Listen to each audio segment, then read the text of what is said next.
হ্যাঁ ভিউয়ার্স, আপনারা সঠিক ভিডিওতেই এসেছেন। আজকে আমরা আপনাদেরকে দেখাবো কিভাবে অটো লাইট কন্ট্রোলার মেশিনগুলো কাজ করে। এছাড়াও রানিং লাইটস কন্ট্রোলার যে মেশিন আছে এটা কিভাবে কাজ করে, কত বাতি আসলে কোন কালারের সিরিজে সংযোগ হবে, তাহলে কাটবে না, সম্পূর্ণ হিসাব নিকাশ আজকেই দেখানো হবে। তাই কানেকশনটা দেখে নিন। প্রথমে আমরা যে মেশিনটা নিলাম এটা রানিং লাইটস কন্ট্রোলার মেশিন। তো প্রথমে যে ভলিউমটা দেখতে পাচ্ছেন এটা আসলে স্পিড বাড়িয়ে দেওয়ার জন্য, আবার স্পিড কমিয়ে দিলেও এটা কাজ করে। আর যে সুইচটা দেখতে পাচ্ছেন আসলে এটা 4 চ্যানেলের সুইচ, মানে রানিং লাইটস কন্ট্রোলার মেশিন। সুইচটা অন করে দিলে সামনেও দৌড়ে দেবে, পিছনেও দৌড়ে দেবে বাতি। আর পিছনে যে সার্কিটটায় মানে যে কানেকশনগুলো করা হয়েছে, তারগুলো লাগানো হয়েছে, কিভাবে কাজ করে সেটা আমরা এখনই আপনাদেরকে দেখিয়ে দিচ্ছি। তাই সম্পূর্ণ ভিডিওটা দেখলে আপনারা নিজেরাই এই মেশিন কিনেই সংযোগ করতে পারবেন। তো দেখুন মেশিনটা আসলে যদি আমরা কাজ করি, স্পিড বাড়িয়ে দিলে খুব দ্রুত আমাদের এই বোর্ডটা কাজ করবে। তো প্রথমে আমরা রানিং লাইটস কন্ট্রোলার যে সার্কিটটা আছে সেটা আমরা অঙ্কন করলাম ডায়াগ্রাম। তো দেখুন রানিং লাইটস কন্ট্রোলার মেশিনটা আমরা প্রথমে অঙ্কন করলাম। উপরে ভলিউম আর সাইডে সুইচ, আর এটা 4 চ্যানেল, 1 2 3 4, মানে 4টা এলইডি আছে। তো এইরকম 4 চ্যানেল, 5 চ্যানেল, 3 চ্যানেলেরও কিন্তু মেশিন আছে। তো সেটা কোনো ব্যাপার না, আমরা কানেকশনগুলো দেখে নিই। প্রথমে আমরা যে কানেকশনটা দেখতে পেয়েছিলাম সেটা আমাদের সি, মানে কমন।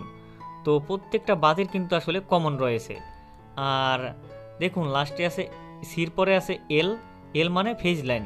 আর 1 2 3 4 যে লেখা আছে প্রত্যেকটা বাতি আসলে সিরিজ কানেকশন করা। তো আমরা 4 ছড়া বাতি নিলাম আপনাদের দেখানোর জন্য।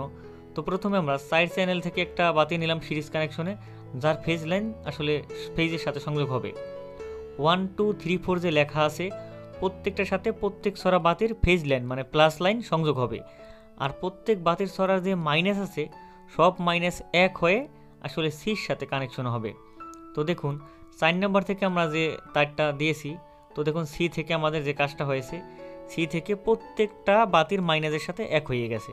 সি মানে কমন, প্রত্যেক বাতির ছড়ার যে কমন মাইনাস আছে মাইনাসটা সিতে এসে সংযোগ হয়ে যাবে, ঠিক আছে।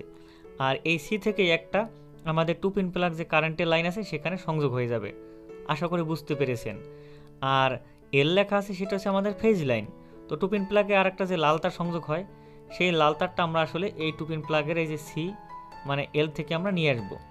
সি হচ্ছে মাইনাস মানে নিউট্রাল, আর এল হচ্ছে ফেজ লাইন। তো আমরা এলটা আসলে 2 পিন প্লাগের ফেজে দিয়ে দিলাম। আর সি মানে সবার কমন, মানে 2 পিন প্লাগেরও মাইনাস, আর প্রত্যেক বাতির ছড়ার যে মাইনাস আছে সব এক হয়ে গেছে, ঠিক আছে।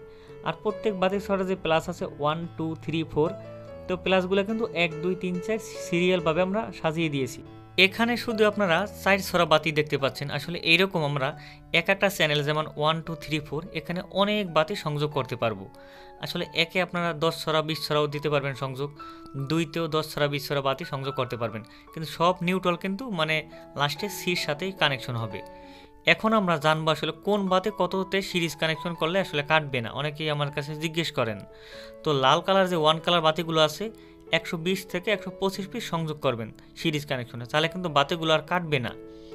নীল কালার বাতি 80 থেকে 90 পিস, সবুজ কালার বাতি 80 থেকে 90 পিস, আর মেজেন্টা মানে গোলাপি কালার বাতি আপনারা এখানে 85 থেকে 95 পিসের ভিতরে রেখে দিবেন, তাহলে হয়তো কাটবে না। আর সাদা কালার যে বাতিগুলো আছে সাদা, তো এই বাতিগুলো আপনারা যে সিরিজ কানেকশন করবেন এটা আপনারা 90 থেকে আসলে 100 পিসের ভিতরে রেখে দিবেন। আর হলুদ কালার যে বাতিগুলো আছে সেগুলো আমরা এভারেজে আসলে এখানে 85 থেকে 95 ধরবো। আসলে লাল কালার বাতিগুলো অনেক ভোল্টেজ মানে কম খায়, এই জন্য আমাদের বেশি বাতি দরকার হবে। আর এখন সংযোগটা আপনারা দেখে নিন। সংযোগ করার পরবর্তীতে যেমন মহান বিজয় দিবস আর আমরা সংযোগ করে দিয়েছি। এখন আমরা আপনাদেরকে দেখাবো আমরা বাতিগুলো কিভাবে আসলে কন্ট্রোল করতেছি। তো দেখুন প্রত্যেক ছড়া বাতি আমরা নিউট্রাল মানে যে সি আমাদের কমনগুলো ছিল, প্রত্যেক ছড়া বাতিতে লাস্টের মাইনাস তার আমরা প্রথমটার সাথে সংযোগ করে দিলাম, ঠিক আছে। আর ফেজ তারটা আমাদের যে এল লেখা আছে সেটা হচ্ছে আমাদের ফেজ লাইন। আর 1 2 3 4 5 6 এখানে যা আছে এই 6টা হচ্ছে আমাদের ফেজ লাইনের। তো দেখুন কত সুন্দর কাজ করতেছে। তো এইভাবে আপনারা সংযোগ করতে পারবেন বাসায় বসেই। তো যদি ভিডিওটি ভালো লেগে থাকে চ্যানেলটি সাবস্ক্রাইব করবেন আর লাইক দিতে ভুলবেন না।